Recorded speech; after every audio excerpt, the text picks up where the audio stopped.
Hierdie boodskap na toe gebring deur Skatte in die Hemel. Gaan sluit graag by ons Facebookgroep aan vandag. Vandag se skriflesing kom uit 1 Konings 8 verse 59 tot 61. Mag hierdie woorde van my wat in my smeking voor die God uitgespreek het, dag en nag by hom, die Here ons God, wees, sodat hy die reg van sy dienaar en van sy volk sal handhaaf, soos dit van dag tot dag nodig mag wees. Dan sal al die volke van die wêreld besef die Here is God. Daar is nie 'n ander nie. Mag julle met volle oorgawe voor die Here God leef, volgens sy voorskrifte en julle hou aan sy gebooie, soos dit vandag is. Vandag se boodskap is getiteld Salomo se gebed. Salomo se gebed by die inwyding van die tempel is werd om te bestudeer.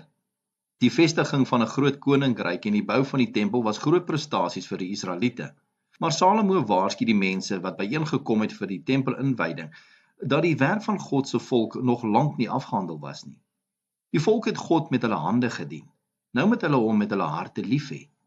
Salomo het aan die volk gesê om aan God toegewy te wees, hom met hulle ganse harte te dien en gehoorsaam te wees aan sy gebooie.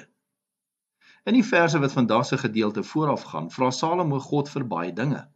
Hy vra hom om Israel onder andere van hongersnood, oorlog, siekte en oorlog te bewaar. Die rede vir sy moed word duidelik in vers 60 waar hy sê, dan sal al die volke van die wêreld besef die Here is God. Daar is nie 'n ander nie.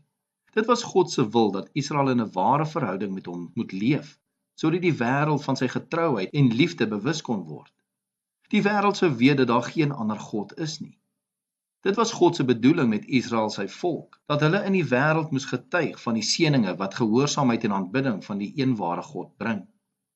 Ons, God se kinders vandag, moet ook volkome toegewy wees aan die Here ons God.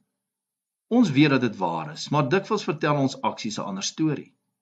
In strede om volkome aan God toegewy te wees, fokus ons op ons familie en kinders, om gemaklik te kan leef, of op politieke of maatskaplike omstandighede.